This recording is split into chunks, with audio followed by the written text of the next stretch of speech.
Bonjour à tous.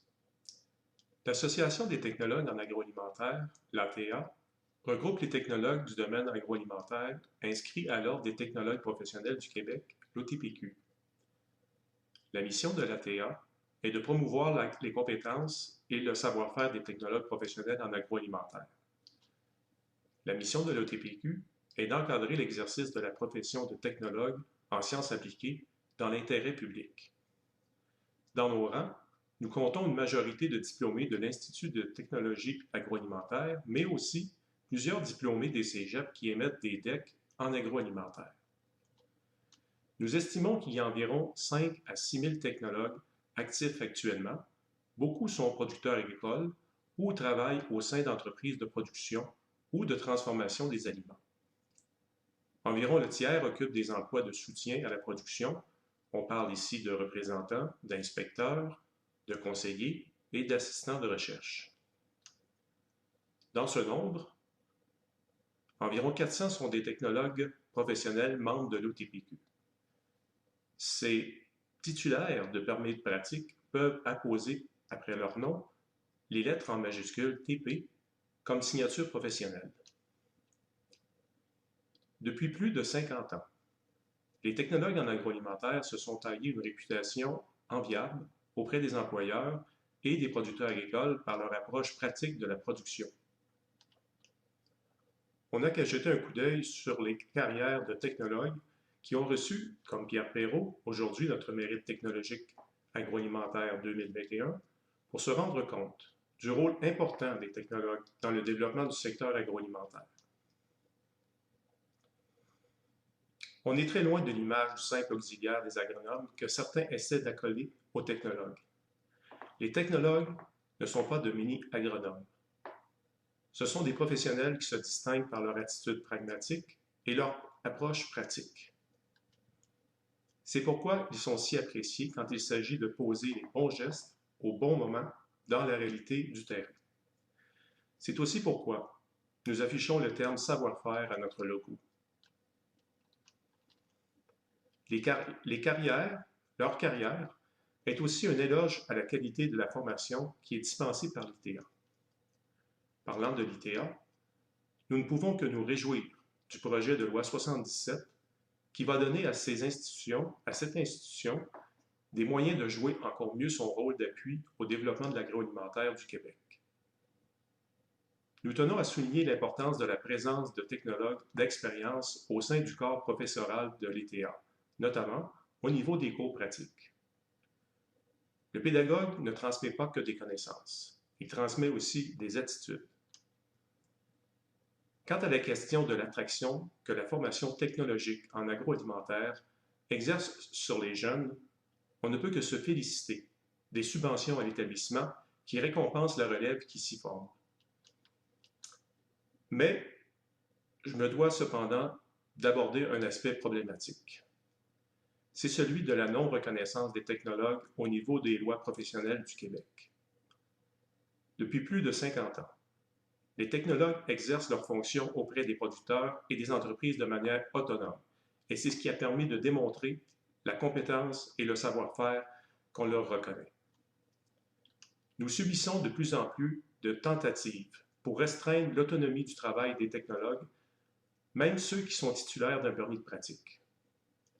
Au point que nous entendons certains de nos membres dire que si leurs enfants ne pensent pas aller à l'université, ils leur déconseillent d'étudier en agroalimentaire parce que les perspectives d'une carrière intéressante comme technologue s'amenuisent. Si ce point de vue est minoritaire, il n'en demeure pas moins révélateur d'un malaise général. Et c'est contre-productif vis-à-vis les efforts en cours actuellement pour améliorer le rôle de l'ITA.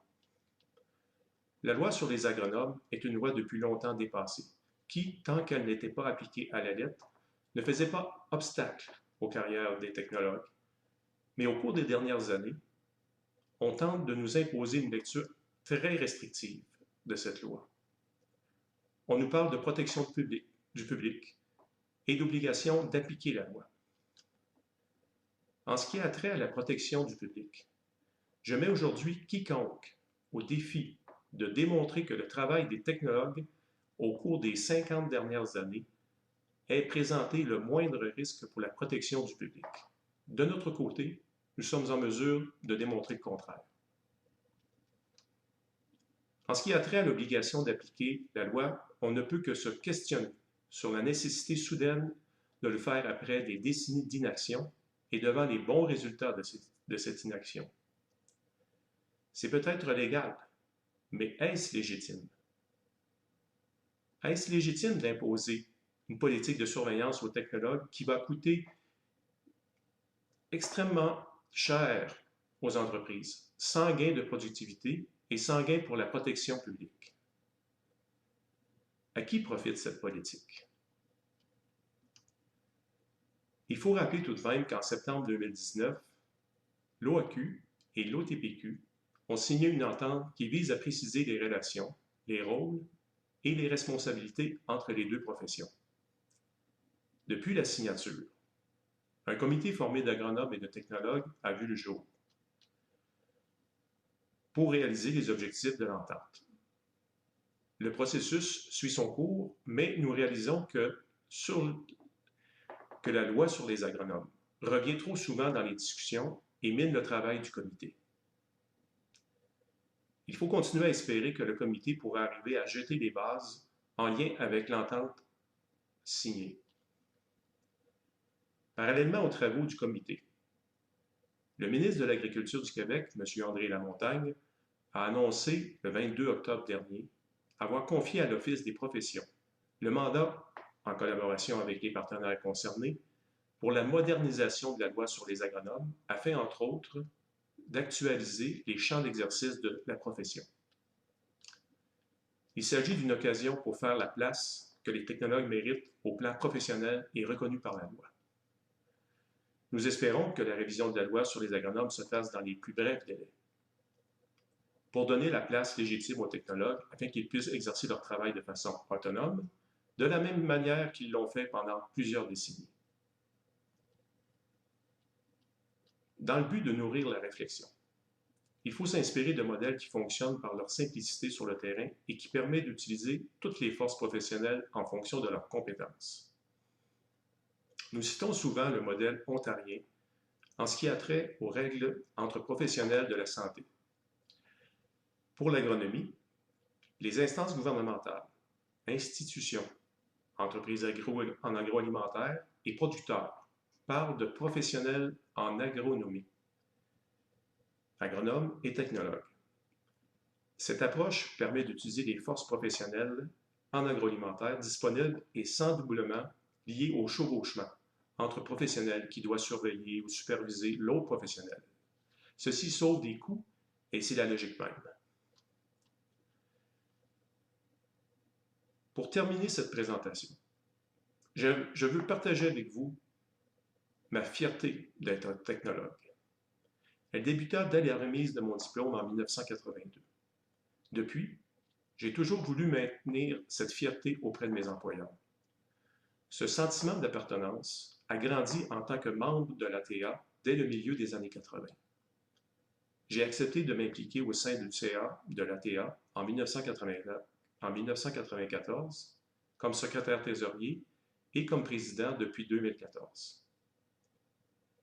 Le dossier de défense professionnelle a pris de plus en plus de place depuis 1997. En 23 ans, nous avons vécu des hauts et des bas dans ce dossier.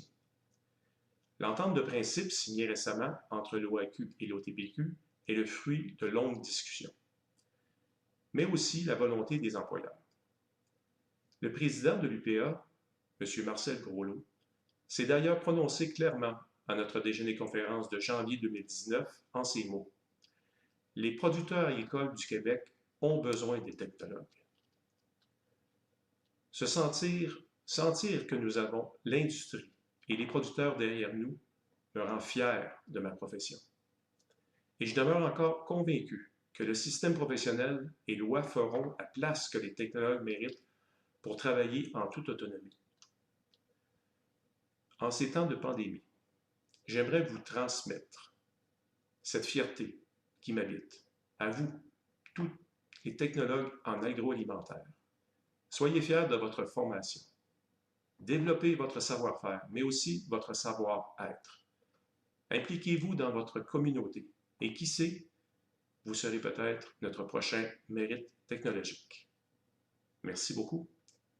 Et si vous avez des questions en rapport à cette vidéo, je vous en prie, vous pouvez les poser sur le site et ça me fera plaisir de pouvoir y répondre. Merci encore et à bientôt.